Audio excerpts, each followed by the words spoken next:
ते आम्ही उद्याचा ओबीसीचा मोर्चा जो आहे तो ओबीसी आणि भटक्या विमुक्त महासंघाने काढलेला मोर्चा आहे। त्या मोर्चाचे असणारे जे प्रमुख आहेत किसन चव्हाण आणि जिल्ह्यामध्ये त्यांनी असणाऱ्या कमिट्या स्थापन केलेल्या आहेत। त्यांनी मला असणारं निमंत्रण केलं की मोर्चाला आपण यावं। माझा आज परभणीचा दौरा होता, त्याला जोडूनच नांदेडचा उद्या ओबीसीचा मोर्चा आहे, म्हणून मी त्यांना म्हटलं की मी असणारा त्या मोर्चामध्ये सहभागी होतोय। तेव्हा माझा असणारा त्या मोर्चामधला उद्याचा सहभाग आहे।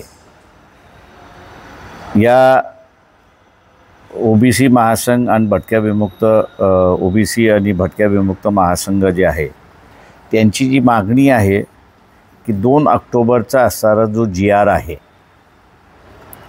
की ज्यामध्ये कुणबी मराठा कुणबी यांना कुणबी म्हणून ग्राह्य धरण्यात यावं,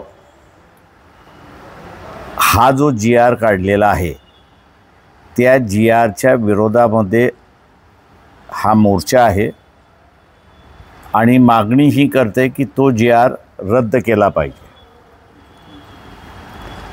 वंचित बहुजन आघाडीची सुद्धा अगोदरपासून ओबीसी आणि मराठा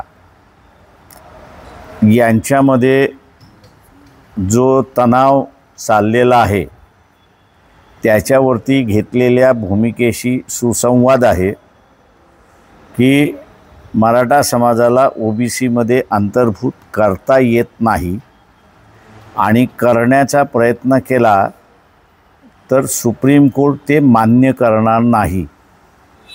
2 वेळा सुप्रीम कोर्टाने मराठा समाजाला ओबीसीमध्ये अंतर्भूत करण्याच्या दृष्टीने महाराष्ट्र शासनाने केलेले प्रयत्न हे मान्य केलेले नाहीत आणि विरोधी निर्णय दिलेला आहे।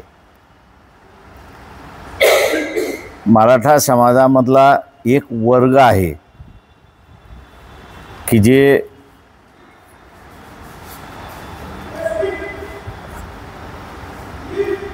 निजामी मराठा जो आहे आणि रयतेतला मराठा जो आहे, हे जोपर्यंत मराठा समाज ऐकत नाही, स्वीकारत नाही, तोपर्यंत मराठ्यांना न्याय मिळणार नाही अशी असणारी परिस्थिती आहे। निजामी मराठी जे आहेत ते निजामबरोबर राहिलेले आहेत आणि रयतेतले मराठे जे आहेत ते शिवाजी महाराजांबरोबर राहिलेले आहेत। 16व्या शतकातलं भांडण 22व्या शतकामध्ये सुद्धा चालले अशी असणारी परिस्थिती आहे। सत्तेमध्ये बसलेला पूर्णपणे हा निजामी मराठा आहे आणि निजामी मराठा हा काही रयतेतल्या मराठ्याला आरक्षण देण्याच्या मनस्थितीत नाही। हे जेवढ्यात लवकरात लवकर इथे रयतेतल्या मराठ्याच्या डोक्यामध्ये शिरेत आणि लग्नाच्या भाषेमध्ये म्हणायचं झालं तर निजामी मराठ्याकडून जोपर्यंत तो फारकत घेत नाही तोपर्यंत रयतेतल्या मराठ्यांना आरक्षण मिळणार नाही आणि न्यायही मिळणार नाही। 2 गोष्टीने आहे, एक तर आरक्षणही नाही आणि दुसऱ्या बाजूला हा जो रयतेतला मराठा जो आहे तो 2, 3, 4, 5 एकरवाला आहे। रयतेतल्या मराठ्यांमध्ये असणारा श्रीमंत मराठा नाही आणि म्हणून आपण बघत असाल की देशभरामध्ये सपोर्ट प्राइस जो आहे, मिनिमम सपोर्ट प्राइस शेतीला जाहीर केला जातो, त्याच्या संदर्भातला कायदा करावा, त्याच्या संदर्भातला कायदा करावा ही जी मागणी आहे ही मागणी सुद्धा निजामी मराठा स्वीकारत नाही अशी असणारी परिस्थिती आहे। आणि फारकत घेतल्याशिवाय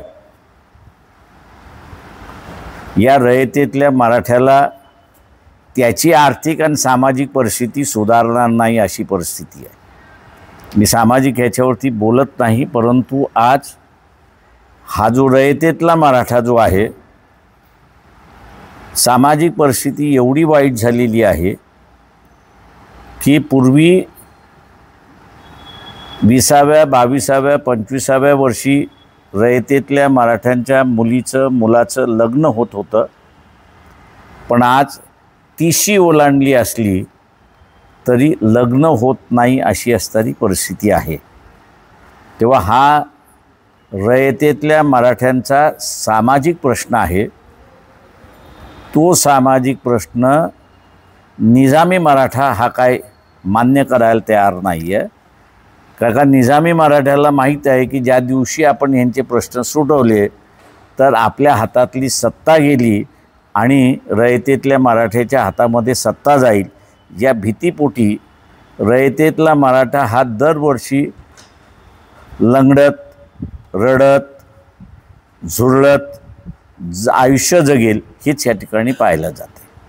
तेव्हा आता असणारा रयतेतल्या मराठ्याने ठरवायचं आहे की त्यांना बदल पाहिजे आहे की नको आहे. ओबीसीच्या लढ्यामध्ये आम्ही ओबीसींबरोबर आहोत, वंचित बहुजन आघाडी, का आम्हाला ओबीसीलाही न्याय द्यायचा आहे आणि रयतेतल्या मराठ्यालाही न्याय द्यायचा आहे. फसवीचा खेळ आम्हाला काही करायचा नाही आहे. सर, एककडे आपण हा मोर्चा काढताय, मात्र जरांगे पाटलांनी पुन्हा रस्त्यावर उतरण्याची भाषा केली. ते असं म्हणतात की शिंदे समिती कुणबी नोंदी शोधत नाही. असं आहे, त्याच्यामध्ये जरांगेचं आंदोलन चुकीचं आंदोलन आहे. त्या रयतेतल्या मराठ्यांवरती फक्त लोकसंख्येवरती चालतं, पण त्याचा असणारा सगळा निधी जो आहे हा निजामी मराठा पुरवत असल्यामुळे जरांगे पाटील सुद्धा ज्याला आपल्याला म्हणता येईल की रयतेतल्या मराठ्यांचा प्रतिनिधी नाही, तो या निजामी मराठ्यांचा प्रतिनिधी आहे. त्याच्यामुळे ज्या तऱ्हेनं ओबीसीची अवस्था झालेली आहे की त्यांच्याकडे एकही नेता असा नाही की जो ओबीसीसाठी लढू शकतो, त्याच पद्धतीने इथे निजामी मराठा याच्याकडे लीडरशिप आहे, परंतु रयतेतला मराठा जो आहे त्याच्याकडे लीडरशिप नाही. आणि म्हणून दोघंही गोटांगळ्या खात आहेत अशी परिस्थिती आहे. छातीवर गोळ्या घालायला तयार आहे, मात्र कर्जमाफी घेतल्याशिवाय हटणार नाही असं बच्चू कडू आहेत वरच्या विदर्भात. लय वल्गना बघितलेली आहेत मी. त्याच्यामुळे लोकांनी असणारा फसू नये. मंत्रिपद असताना काय झक मारत होता का?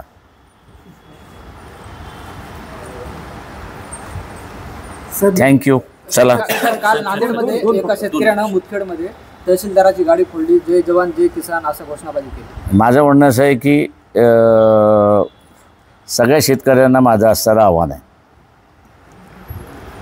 कलेक्टर असेल हा तुम्हाला मदत करू शकतो का?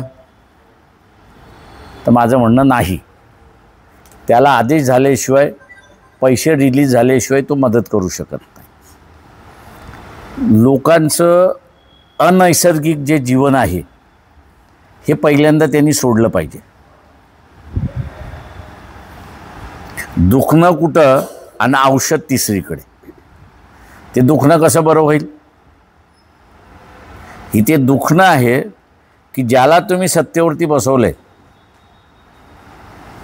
तुम्हाला मदत द्यायची की न द्यायची तो सत्तेवरती बसलेल्यांनी निर्णय घेतल्याशिवाय अधिकारी कुठून मदत करणार? आणि म्हणून या सगळ्या शेतकऱ्यांना माझं आव्हान आहे, गाड्या फोडायच्या आहेत ना, त्या सगळ्या आमदार खासदार भारतीय सत्ताधारी पक्ष कोण कोण आहे? मग इथला शिवसेना एकनाथ शिंदेचा सत्ताधारी आहे, अजित पवारांचा सत्ताधारी आहे, BJP इथला असणारा सत्ताधारी आहे, या पक्षाच्या नेत्यांच्या गाड्या फोडा ना, तुम्हाला न्याय मिळेल. वंचित भलतीकडे दुखणं दुसरीकडं, औषध तिसरीकडं, हा कुठला सोल्युशन काढलाय? राज्यात आणि केंद्रामध्ये जर बघितलं, भारतीय जनता पार्टी असेल, राष्ट्रवादी आहे आणि शिवसेना एकत्रित आहेत. मात्र स्थानिक स्वराज्य संस्थांची जेव्हा निवडणूक समोर येते तर आपापसामध्ये आताच वाद करून होतो. तिथे बघून घेतील, मला काही माहीत नाही, का मी काही त्यांच्या आघाडीचा सदस्य नसल्यामुळे मला काही माहिती नाही. थँक्यू सगळेजण, थँक्यू.